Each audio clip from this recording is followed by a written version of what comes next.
Oh yeah. Oh yeah. That's gonna be nice. I'm so excited to be working on this. Oh, I love working on this bike. Hey everyone, and welcome back to Chicken Cindy's, where we talk about all things bike related. Today, we got some really cool stuff that came in for the Schwinn Axum, or Graxum, and we are going to unbox a couple things, show you some things, install some things, and basically, I'm gonna be making this thing a very, very awesome cross-country single-speed build. Super stoked. Last week's episode was me adding the Origin 8 seat, the saddle, just kind of riding around a little bit. And I had some parts that were being shipped to me that hadn't quite came yet. So as mentioned, Keo sold me a fork. I got a very, very cool Rockshox Sid. This is a Select Plus. This is actually off of his, he got a Santa Cruz.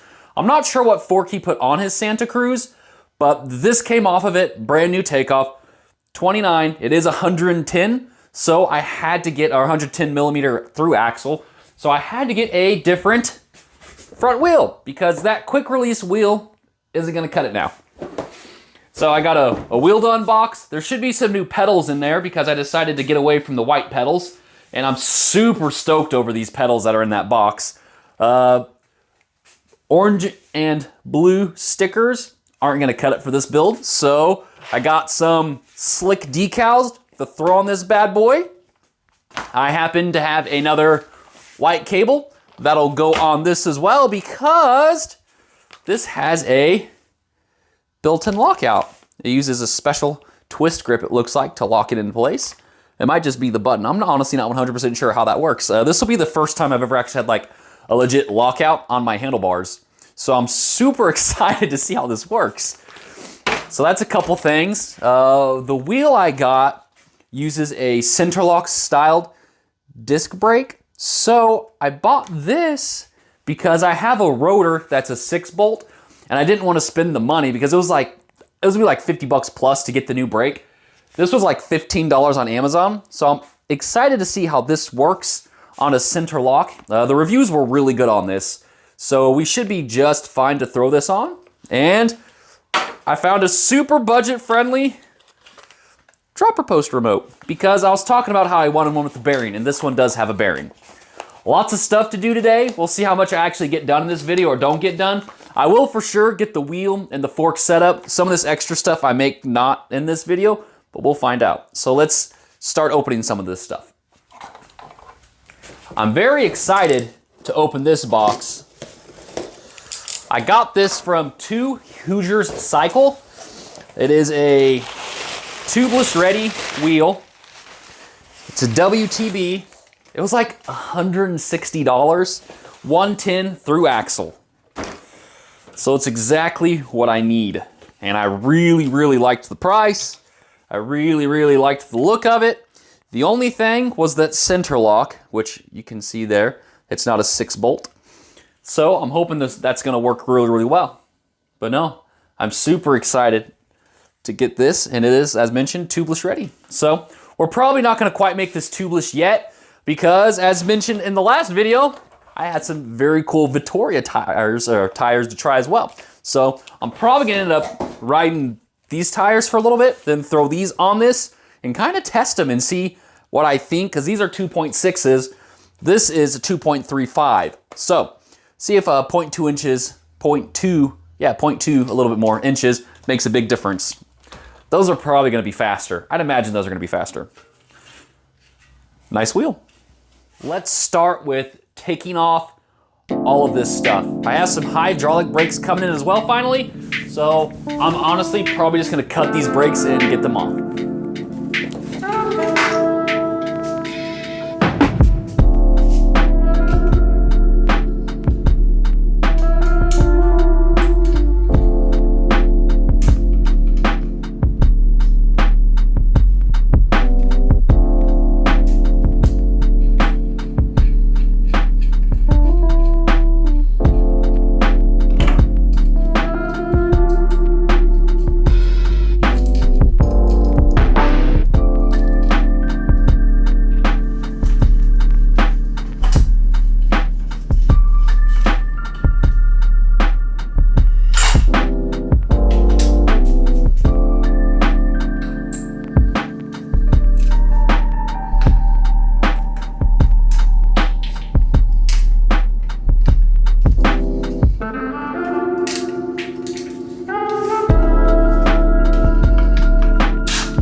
Schwinn now has its fork and quite a bit of stuff is missing.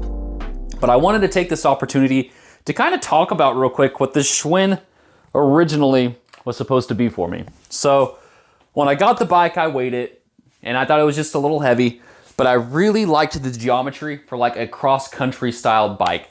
This is not a hardcore hardtail like my NS Eccentric. It's the geometry is way different than like a Mongoose Ardor, for instance. A Mongoose Ardor is again more like a hardcore hardtail, or like 130, 140 millimeter fork. That's really nice on that. This, you really want to stick between like 100, 120-ish. Like 120 on like the high end, in my opinion, of course. You could put more on there if you'd like to, but I wouldn't recommend it just because of the geometry of the frame itself. You could put too much stress on the head angle or something of that nature, or the head tube, I mean, and just, it's not made for that kind of stuff. So what I saw here was a really fun, cool opportunity for a nice cross-country training trail bike. So I wanted to get as much stuff off it as I possibly could. So that's why we went with a single speed, get rid of all the gears, all that. That's why I originally went with a carbon fork instead of an air fork, because I just wanted to save as much weight as possible. So we're doing some pretty significant changes in this video. We're removing the carbon fork, which is very light, and we're putting on a Rockshox SID, which is a cross-country styled fork. So I want to weigh those two and see what the weight comparison is. And then I also want to compare the weight of the new rim compared to the actual old rim. And I'm hoping between all of those changes, the weight should be roughly the same. The last video I made with this where I weighed it, I'll put the weight right here of what it was. And I'll link that video, of course, as well if you want to watch that. But it was sub 30 pounds, I remember that much. I don't remember if we got to 26 pounds, but I know it was close, which is pretty cool. It's pretty nice for a non-carbon frame bike. So let's weigh these forks and see what the difference is. And we'll start with the carbon fork. I'll have to put it in the little brake caliper holder or brake mount. And we'll see what this weighs, because I remember it was next to nothing. So this is 1.29 pounds. So right at 1.3 pounds. The SID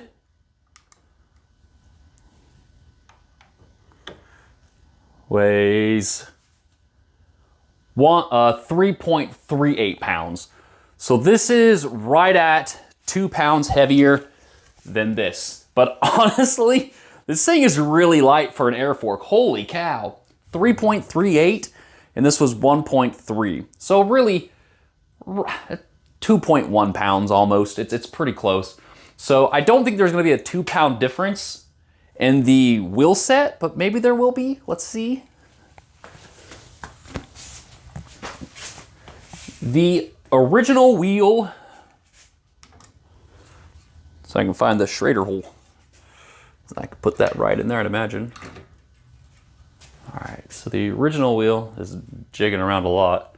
It still stopped, so 3.38. So this wheel, according to that, weighs the exact same as the fork. So that's pretty funny. So if that wheel weighs roughly 1.3 pounds, then it's a wash. I don't think it's gonna be that light. So let's see. It definitely feels lighter, I will say that much. And, oh, that's not been punched through yet. That's an easy fix. I have them all set up the same. I should have mentioned that. So there's nothing on any of this that would not already be on it. So, all right. 3.38.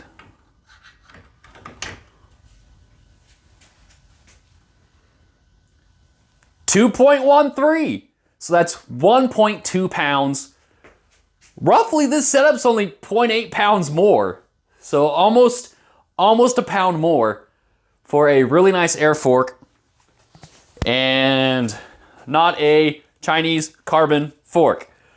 I'm gonna be 100% real with you guys when I talk about this fork right now, and one of the main reasons why I'm taking this off. It scares me. It really scares me.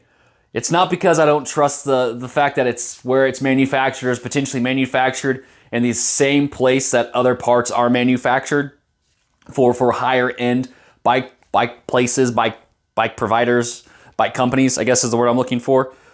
But I don't know, when I rode this, I honestly was scared to go hard and to go fast. I truly was. I didn't want to take it off drops. I definitely want to do jumps or anything like that. I just rode really cautious. Now that's not a bad thing, but I don't want to ride cautious because of a bike part.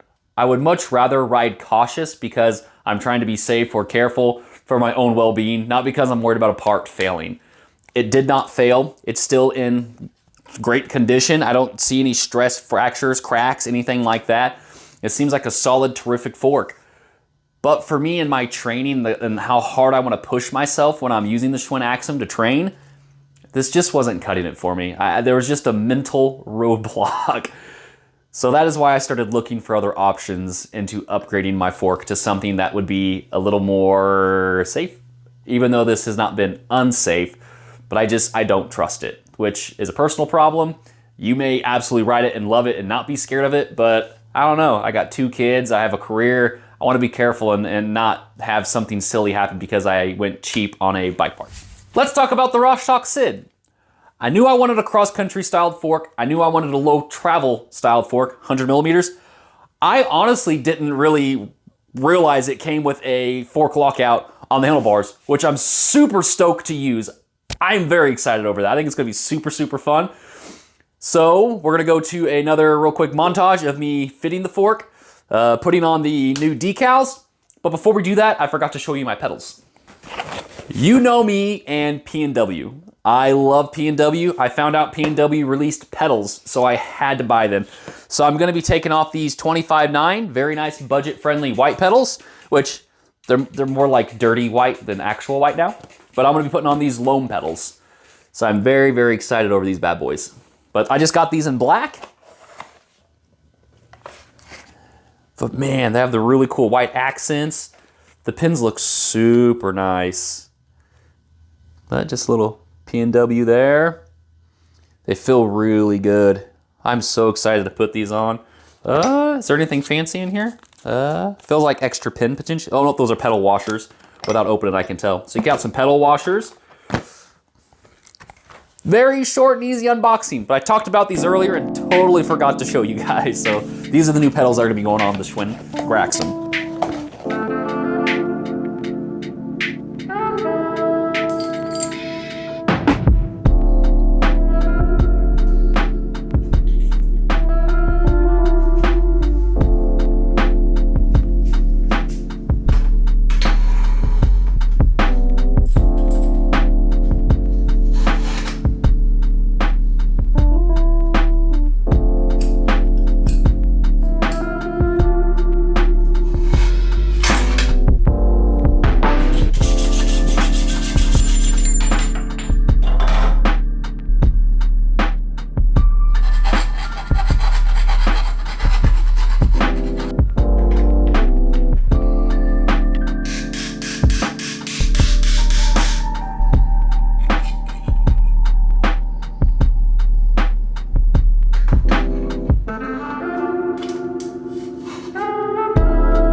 Did not necessarily plan on this one being a 2-parter, but I feel like this video is already getting just a little long. So I'm gonna go ahead and stop with where I'm at for this week's video. So we still have the actual lockout switch to put on. The new grips would come with the lockout switch and then also the new dropper remote. But I was thinking, and I don't want to put all that stuff on just for the hydraulic brakes to come in, to have to take all that off to put it all back on. So I'll finish this when I get my hydraulic brakes in, But I mean, we made really good progress. We got the entire front switched out, and honestly, I think it looks really good. Those white Sid Select Plus stickers from Slik look absolutely terrific. I've bought in a lot of Slik products, and they always do really, really good. And I love the matte finish, so I think it really ties the bike in very, very nicely. I'm gonna switch the pedals out next time as well and do all that fun stuff. But this is a great stopping point. Hopefully, when I get the brakes in, I could put everything together, and instead of doing like one big installation video, I could be like, hey, here's the brakes, throw the stuff on, and then we'll go for a really nice bike ride and review for all the new stuff. Right now, the trails are still just a little too sloppy. So definitely put in the comments what you'd like to see. As of right now, though, the Schwinn Graxum is this much closer to being the bike that I personally want it to be. So thank you so much for tuning in, and until next time, everybody, take care, and definitely stay tuned for the next video.